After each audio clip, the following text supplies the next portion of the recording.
The no excuses method: how ordinary people build extraordinary discipline. Most people don't lack discipline. They lack a system. You already know what to do. Work out. Save money. Focus. Be consistent. The problem isn't knowledge. The problem is doing it when you don't feel like it. If discipline was about motivation, you would already be disciplined. You've tried hype. You've tried starting Monday. You've tried waiting for the right mood. And yet, you keep stopping. This book is not here to motivate you. Motivation fades. This book is here to show you how ordinary people build discipline that works on bad days, busy days, and days when you want to quit, without guilt, without pressure, and without excuses. If discipline feels hard, it's not because you're lazy or broken. Most people fail at discipline because they were taught the wrong version of it. They were told to rely on motivation, to push harder, to try again with more willpower. That advice sounds good, but it doesn't work for long. Before we talk about systems, habits, or action steps, we need to clear something up. We need to understand why discipline feels so difficult in the first place. This is where we start. Module 1. The discipline problem. In this module, we'll break down the biggest lies about discipline and show why most people struggle to stay consistent, even when they really want to change. Once you see the problem clearly, the solution becomes simple. Chapter 1. Discipline is not what you think. Most people believe discipline is about forcing yourself to do hard things. They imagine waking up early every day, never missing a workout, always staying focused, and never slipping up. Discipline feels like pressure, pain, and constant self-control. Because of this, many people quietly decide discipline is not for them. They think, "I'm just not built like that." That belief stops them before they even start. A story you might recognize: a few years ago, someone I know decided to change their life. They made a long list. Wake up at 5 a.m., work out every day, eat perfectly, stay focused all the time. The first week felt amazing. They were motivated, proud, confident. The second week got harder. They missed one workout, then another. They started sleeping in again. Soon the plan fell apart. They didn't quit because they were lazy. They quit because the plan required them to feel strong every single day. And no one feels strong every day. Where this belief comes from: we grow up hearing the same advice. Push yourself, try harder, want it more. Social media makes it worse. We see people showing extreme routines and perfect habits. Discipline looks intense and dramatic. What we don't see are the missed days, the low-energy mornings, and the boring repetition. So discipline starts to feel like something only a few people can handle. But that version of discipline is false. Motivation feels good, but it doesn't last. Motivation is exciting. It gives you energy. It makes you believe change will be easy. But motivation is emotional, and emotions change. You can feel motivated at night and feel empty the next morning. You can feel inspired on Sunday and exhausted by Wednesday. This is why people start strong and disappear quietly. They don't stop because they don't care. They stop because motivation left. That's not weakness. That's being human. The guilt cycle nobody talks about: when motivation fades, guilt shows up. People say things like, "I messed up again. Why can't I stay consistent? Other people can do this. Why can't I?" This guilt feels like fuel, but it's poison. It doesn't build discipline. It builds shame, and shame makes quitting easier. Why willpower fails: most people, when motivation and guilt stop working, people turn to willpower. They tell themselves, "I just need to be stronger." They push harder. They fight themselves. They force action. This works for a short time. Then life gets busy, stress shows up, energy drops, and discipline collapses again. Willpower is limited. The more you rely on it, the faster it runs out. Disciplined people don't live in constant battle with themselves. They avoid the battle altogether. Discipline is not about force. Here's the truth most people never hear. Disciplined people are not special. They are not always motivated. They don't love doing hard things. They simply make fewer decisions. They decide once instead of deciding every day. They don't ask, "Should I do this today? Do I feel like it? Can I skip just this once?" Those questions are already answered. The real definition of discipline is not intensity. Discipline is consistency. It's showing up in small ways even when energy is low. It's choosing simple actions over perfect plans. Real discipline looks boring. That's why it works. Why this matters to you if you've failed at discipline before, it's not because you're lazy. It's because you were taught to rely on things that don't last. Motivation, willpower, pressure, guilt, those tools break when life gets real. You don't need to push harder. You need a better structure. A new way to see discipline. Instead of asking, "How do I force myself to do this?" Ask, "How do I make this easy to repeat?" This small shift removes pressure. It replaces struggle with clarity. That's the foundation of the no excuses method. Key idea to remember: discipline is not about being strong. It's about making quitting harder than continuing. Simple reflection: think about something you try to stay consistent with. Where did motivation disappear? When did guilt show up? What felt too hard to maintain? Don't judge yourself, just notice. In the next chapter, we'll break down the excuse loop, the quiet pattern that keeps pulling people back, even when they truly want to change. Chapter 2. The excuse loop. Most people think excuses are lies. They believe excuses are something lazy people make up to avoid work. So when they hear themselves making excuses, they feel ashamed. But excuses are not lies. Excuses are stories your mind creates to protect you from discomfort. And if you don't understand how this works, you'll keep getting pulled back into the same loop again and again. How the excuse loop starts: it usually begins with a good intention. You decide, "I'll start tomorrow. I'll be consistent this time. I won't quit again." At first, everything feels clear. Then life happens. You wake up tired. Work takes longer than expected. Your energy is low. And suddenly a small thought appears. "I'll skip today and continue tomorrow." That thought feels harmless, even reasonable. This is where the loop begins. Excuses sound logical. Excuses rarely sound dramatic. They sound calm and smart. "I had a long day. I'll do it when I have more time. Missing one day won't matter. I deserve a break." The problem is not the excuse itself. The problem is repetition. One excuse turns into a pattern. The pattern turns into a habit. The habit turns into your normal life. A familiar story: someone decides to start working out. The first few days go well. Then one evening they feel tired. They tell themselves, "I'll rest today and go harder tomorrow." Tomorrow comes. They feel tired again. Soon, workouts become something they used to do. Nothing dramatic happened. No big failure. Just small excuses, repeated quietly. Why excuses feel convincing? Excuses feel real because they are built on emotion. Your mind wants comfort. It wants safety. It wants to avoid effort. So it creates reasons that feel true in the moment. The excuse is not trying to ruin your life. It's trying to keep you comfortable. But comfort and progress rarely live in the same place. The danger of self-negotiation. The most dangerous habit is negotiating with yourself. You start asking questions like, "Can I skip just this once? Is today really that important? Do I really need to do the full version?" Every time you negotiate, discipline gets weaker. You teach your mind that rules are flexible, and flexible rules are easy to break. Disciplined people don't argue with themselves all day. They remove the debate. The real problem with excuses: excuses don't stop you once. They stop you slowly. They make quitting feel logical instead of painful. They hide failure behind reason. That's why people look back and say, "I don't know where my discipline went." It didn't disappear. It was talked away. Breaking the loop starts with awareness. You don't beat excuses by fighting them. You beat them by seeing them clearly.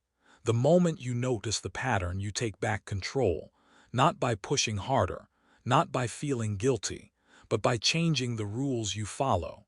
That's what the next part of this book is about. Key idea to remember: excuses don't remove discipline in one moment. They remove it one decision at a time. Simple reflection: think about something you keep starting and stopping. What excuse shows up most often? When do you start negotiating with yourself? Just notice the pattern. In the next module, we'll build the no excuses mindset, how to stop relying on mood and start relying on clear rules. Module 2, the No Excuses Mindset, Chapter 3. Discipline over mood. Most people let their mood decide their actions. When they feel good, they act. When they feel tired, stressed, or bored, they stop. This feels natural. It feels honest. But it's also the fastest way to stay stuck.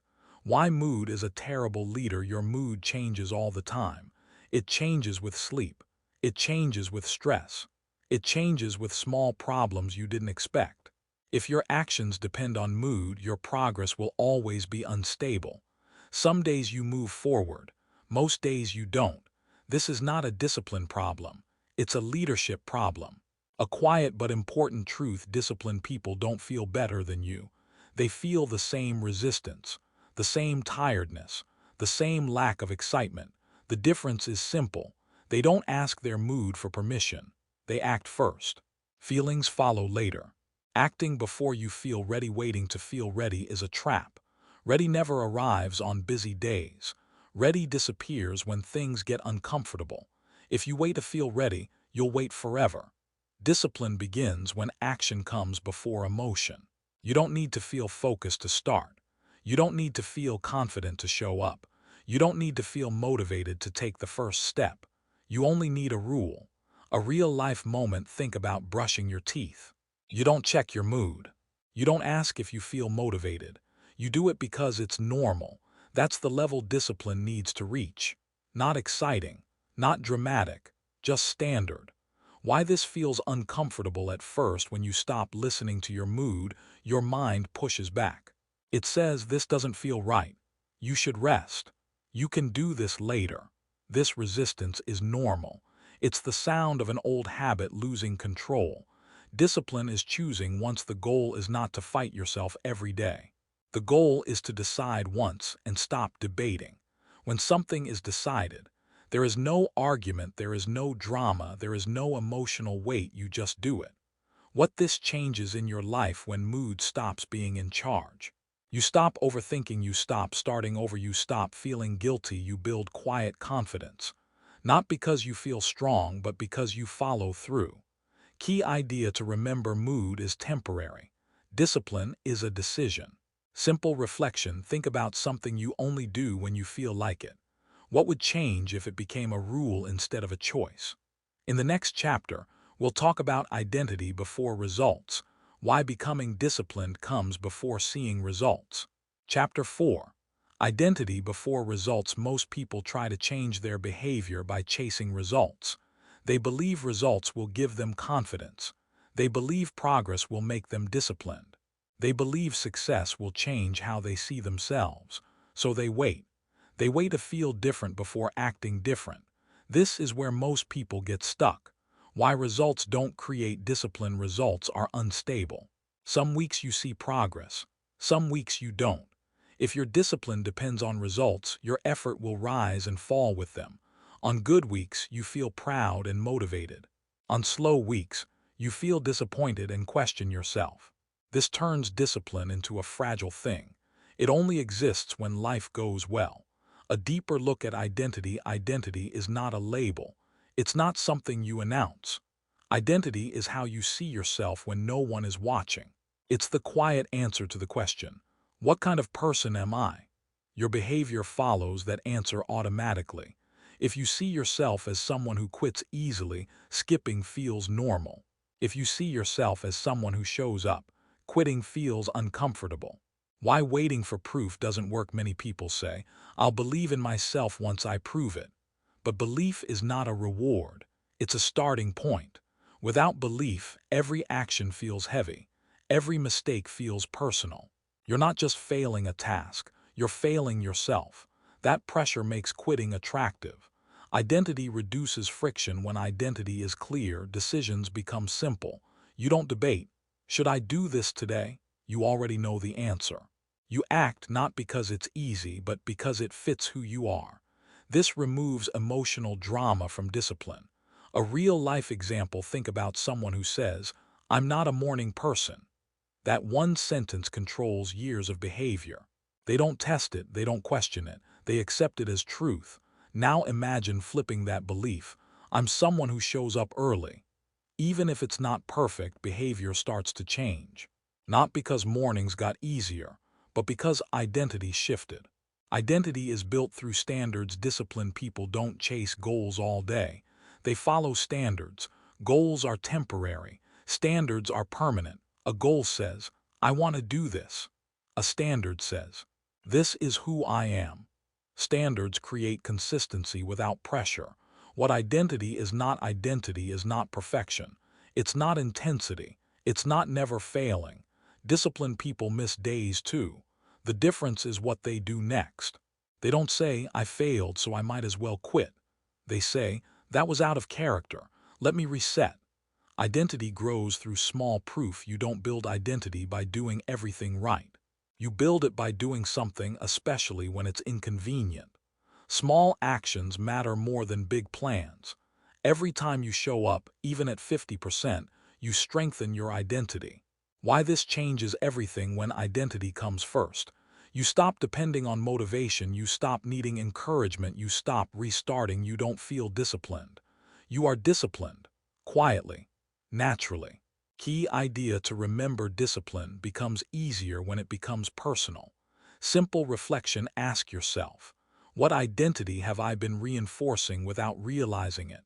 What identity do I want to start voting for? You don't need to change everything. Just start acting in alignment once. Module 3, The System, Chapter 5. Lower the bar. Most people think discipline means doing more effort, more time, more intensity. That's why they burn out. Real discipline starts by doing less but doing it consistently. Why high standards fail at the start? When people want to change, they aim high. They say, I'll work out for an hour. I'll wake up early every day. I'll be focused all the time. These plans look strong, but they require perfect energy, perfect time, and perfect conditions. Life rarely gives that. So one bad day breaks the streak. Lowering the bar is not being weak. Lowering the bar does not mean lowering standards. It means lowering the starting cost. You're not making the goal smaller. You're making the action easier to begin. This is how consistency is built. A simple example: someone wants to start exercising. High bar: I must work out for 45 minutes. Low bar: I must put on my workout shoes. Once the shoes are on, action often follows. But even if it doesn't, the rule was followed. That matters. Discipline survives on bad days. High bars only work on good days. Low bars work on tired days, busy days, low motivation days. Those days decide your future. Anyone can be disciplined when life is easy. The minimum standard rule: every habit needs a minimum standard. Not the best version. Not the perfect version. The version you do no matter what. Examples: 1 push-up, 5 minutes of writing, opening the book, 1 page of work. This keeps identity intact. Why this builds confidence: every time you meet your minimum, you win. No guilt, no restart, no shame. Small wins stack. Confidence grows quietly. The danger of all or nothing thinking: most people quit because they miss the perfect version. They think, if I can't do it fully, I won't do it at all. Lowering the bar breaks this pattern. Something is always better than nothing. Key idea to remember: discipline fails when the bar is too high to clear on bad days. Simple reflection: ask yourself, what habit do I keep quitting? What is the smallest version I could commit to daily? In the next chapter, we'll remove the mental fatigue that kills discipline: too many decisions. Chapter 6. Remove decisions. Discipline does not fail because people are lazy. It fails because people are tired of deciding. From the moment you wake up, your mind is making choices: what to wear, what to eat, what to focus on, when to rest. By the time you reach the part of the day where discipline matters most, your mental energy is already low. When the mind is tired, it looks for comfort, and comfort almost always wins. This is why discipline feels easy in the morning and impossible at night. Why decisions drain discipline: every decision, even a small one, costs energy. When you repeatedly ask yourself whether you should do something, you turn discipline into a mental battle. Questions like, should I do this now or later? Can I skip just this once? What's the best way to start? These questions slow you down. They invite emotion, excuses, and doubt. Discipline struggles when it depends on thinking. Decision fatigue explains inconsistency. Many people are disciplined sometimes, but not always. This confuses them. They think something is wrong with their character. In reality, they are facing decision fatigue. On days when energy is high, they decide well. On days when energy is low, they choose comfort. This pattern has nothing to do with desire or ambition. It has everything to do with how many choices you've already made that day. How disciplined people protect their energy. Disciplined people don't fight decision fatigue.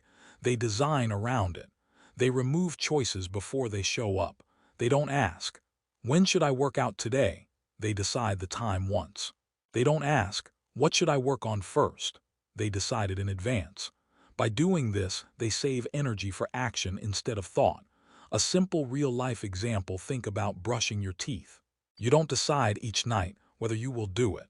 You don't weigh the pros and cons. The action happens because the decision was already made years ago. That's not motivation. That's structure. Discipline becomes easy when it reaches this level. Why thinking feels productive but isn't. Many people believe planning and thinking mean progress. They spend time organizing, adjusting, and optimizing. But often, this is just another form of delay. Thinking feels safe. Action feels uncomfortable. Removing decisions forces action to happen without overthinking. Rules create mental calm. Rules are not punishment. They are protection. A clear rule removes internal arguments. When you know exactly what happens next, your mind relaxes. There is no stress, no debate, and no emotional weight attached to action. This calm is what allows discipline to last. The hidden cost of flexibility. Flexibility feels good in the moment. It gives you an escape. It keeps options open. But constant flexibility trains your mind to delay. When everything is optional, nothing becomes consistent. Disciplined people are flexible with outcomes, but strict with their rules. How to remove decisions in your life. Start small. Choose one habit. Fix the time. Fix the place. Fix the minimum action. Once these are decided, stop revisiting them. If you find yourself negotiating, that's a sign a rule is missing. Why this changes everything. When decisions disappear, excuses lose power. You don't need to feel strong. You don't need to feel ready. You simply follow the structure you already chose. This is how discipline becomes quiet, steady, and reliable. Key idea to remember: discipline improves when thinking decreases. Simple reflection: ask yourself, where do I lose energy deciding instead of acting? What single decision could I make once and stop revisiting? In the next chapter, we'll turn these rules into non-negotiables, the backbone of the no excuses method. Chapter 7. Non-negotiables. Most people treat discipline like a suggestion. They tell themselves what they should do, but they leave room to change their mind. When things get uncomfortable, that space becomes an exit. Non-negotiables remove that exit. They are rules you don't debate with yourself. What non-negotiables really are: a non-negotiable is not a goal. It's not a wish. It's not something you do only when it's convenient. A non-negotiable is a personal rule that stands regardless of mood, energy, or circumstances. When something is non-negotiable, it stops being emotional. It becomes normal. Why discipline collapses without them. When rules are flexible, excuses grow. You start asking, "Can I skip today? I'll make it up tomorrow. It's just one time." These thoughts feel small, but they slowly weaken discipline. Each exception teaches your mind that rules don't matter. Over time, consistency disappears. A simple real-life example: think about brushing your teeth. You don't negotiate with yourself. You don't say, "I'll skip today and do it twice tomorrow." It's non-negotiable. That's why it happens without effort. Discipline becomes strong when habits reach this level.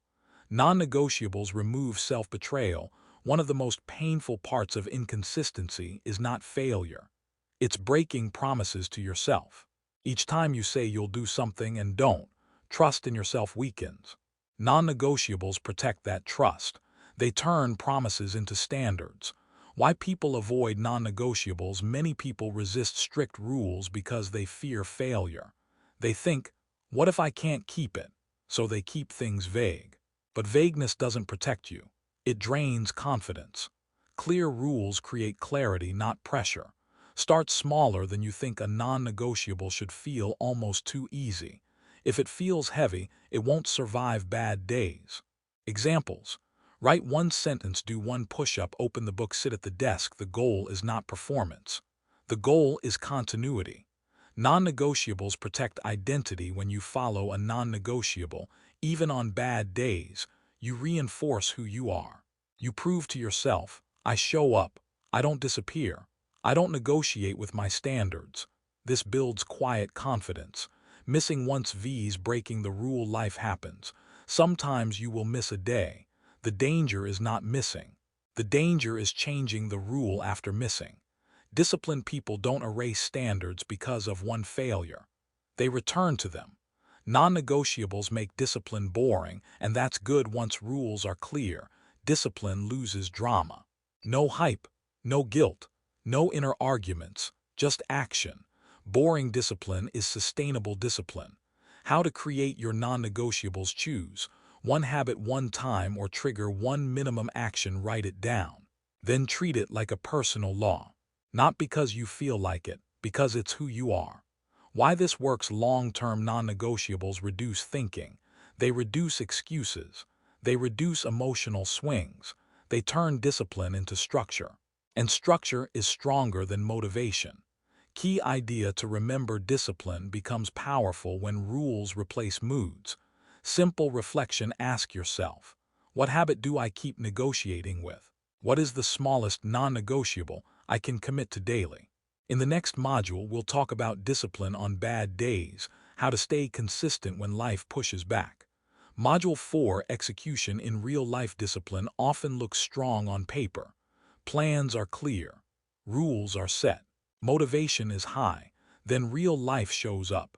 You get tired. You get busy. Something goes wrong. This is where most systems fail. Module 4 exists for one reason: to make discipline survive reality. Why real life breaks discipline. Most people build discipline for perfect days. They imagine having time. They imagine having energy. They imagine feeling calm and focused. But perfect days are rare. Real life is loud, messy, and unpredictable. If discipline only works when things go right, it won't last. Discipline on bad days matters most. Bad days decide your future. Anyone can show up on good days. Anyone can be consistent when life is easy. But progress is built on tired days, boring days, stressful days. This is where discipline separates from motivation. The danger of skipping just this once on bad days. Skipping feels justified. You tell yourself, today doesn't count. I'll make it up tomorrow. I need rest. Sometimes rest is real. But most of the time, skipping breaks rhythm. And broken rhythm is hard to restart. The minimum keeps momentum alive on bad days. The goal is not excellence. The goal is continuity. This is where the minimum standard saves you. Doing the smallest version protects your identity, keeps the habit alive, prevents guilt. It's not about progress. It's about staying in the game. Bad days are not a failure. Many people treat bad days as proof they're weak. They feel ashamed. They overthink. They quit. But bad days are normal. Disciplined people expect them. They plan for them. That's why they last.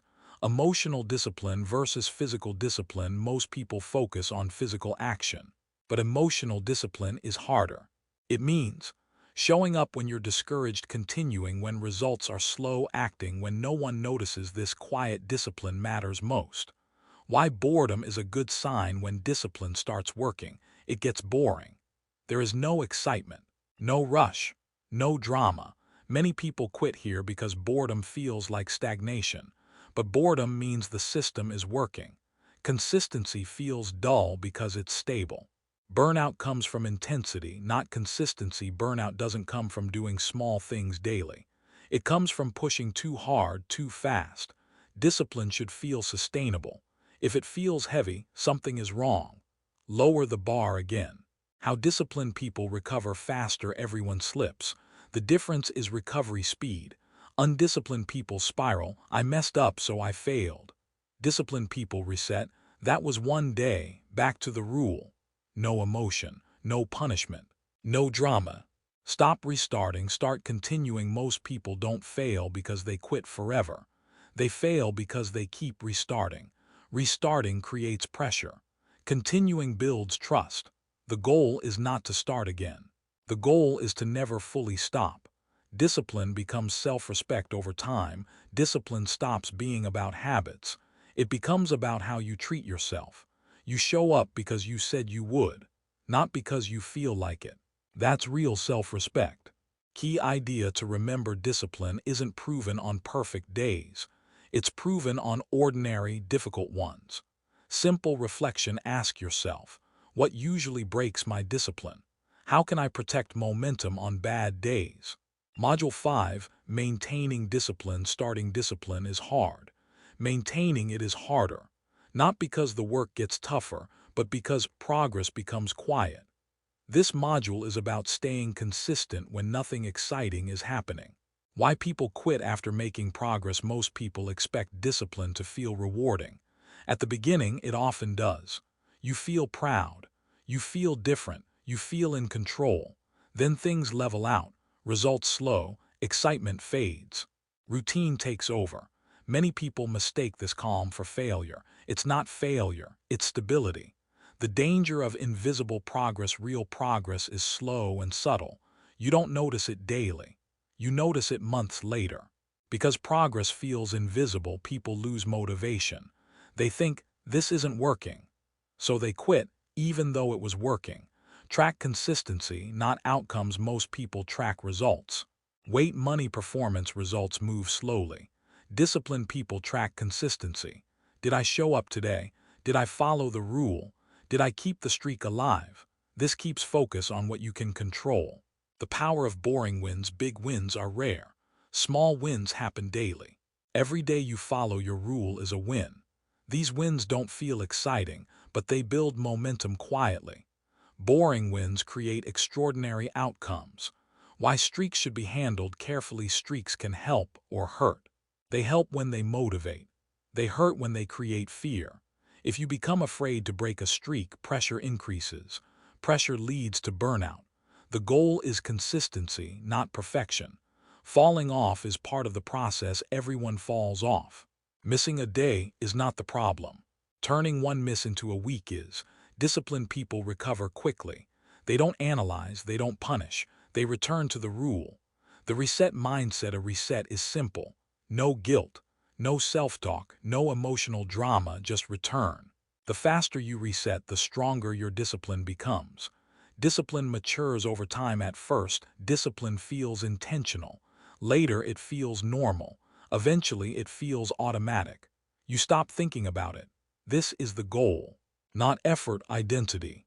Why discipline becomes easier. Discipline gets easier because rules are clear. Identity is strong. Habits are familiar. You're no longer convincing yourself. You're following your standard. Protecting discipline during life changes. Life will change. Schedules shift. Responsibilities grow. Energy fluctuates. When life changes, reduce the bar, don't remove the habit. Continuity matters more than intensity. Discipline, as a long-term relationship, discipline is not a challenge. It's a relationship with yourself. You don't abandon it after a mistake. You repair it and continue. Key idea to remember: discipline lasts when consistency matters more than results. Simple reflection: ask yourself, what result have I been obsessing over? What would happen if I focused on showing up instead? Module 6. The disciplined life. Discipline is often misunderstood as something you do. In reality, it becomes something you live. By this point in the book, discipline is no longer about forcing habits or fixing yourself. It becomes the way you move through life, calmly, clearly, and without constant inner conflict. This module is about that shift. Discipline changes how you see yourself when you follow through consistently. Something important happens. You start trusting yourself, not because you are perfect, but because your actions match your words more often than not. That trust is quiet but powerful. You stop needing motivation. You stop seeking approval. You stop restarting. You know who you are. The quiet confidence discipline creates discipline does not make you loud or intense. It makes you steady. You don't need to talk about your habits. You don't need to prove anything. You don't need external validation. You move with confidence because you've kept promises to yourself, especially when no one was watching. Raising your standard naturally as discipline becomes normal, your standards rise without force. You don't wake up and decide to be better. You simply stop accepting things that don't align with who you are. You waste less time. You tolerate less chaos. You protect your energy, not out of ego but out of clarity. Discipline simplifies life. Before discipline, life feels noisy. Too many options, too many emotions, too many internal debates. Discipline reduces that noise. You know what matters. You know what happens next. You know what you don't negotiate with. Life becomes simpler, not easier, but clearer. You stop depending on motivation. Forever motivation becomes irrelevant. Not because you are strong, but because your life is structured. You don't wait to feel like doing what matters. You do it because it's part of your standard. This is freedom. Discipline creates emotional stability. When your actions are consistent, your emotions settle. You feel less guilt, less anxiety, less self-doubt. You stop overthinking your choices because you already made them. This emotional stability is one of discipline's greatest gifts. Discipline spreads into every area. Once discipline becomes part of your identity, it spills over. You communicate more clearly. You manage money better. You respect your time. You protect your health. Not because you are trying harder, but because discipline is now how you live. The difference between discipline and obsession: discipline is calm. Obsession is loud. Discipline allows rest. Obsession creates guilt. A disciplined life has structure and space. You don't punish yourself. You don't chase extremes. You don't burn out. You sustain. When discipline becomes self-respect at its core, discipline is self-respect in action. It's choosing to honor your time, energy, and future. It's showing up because you matter to yourself. This is not harsh. It's kind. You will still struggle, and that's okay. A disciplined life is not a perfect life. You will still have hard days. You will still feel resistance. You will still miss sometimes. The difference is what happens next. You don't spiral. You don't quit. You return. That is discipline. Living without excuses. Living without excuses does not mean living without rest or compassion. It means you stop lying to yourself. You take responsibility calmly. You adjust honestly. You continue. No drama. No guilt. No stories, just truth and action. The long view: discipline is not about winning today. It's about becoming someone you trust over time. Small actions, clear rules, quiet consistency. That's how ordinary people build extraordinary lives. Final truth: discipline does not change you overnight. It reveals who you become when you stop negotiating with yourself. Final reflection: ask yourself, what standards do I want to live by from now on? What will I no longer negotiate with? Write the answers down. Then live them quietly. Closing note to the reader: you don't need to do everything. You just need to do what you said you would consistently. That is the no excuses method.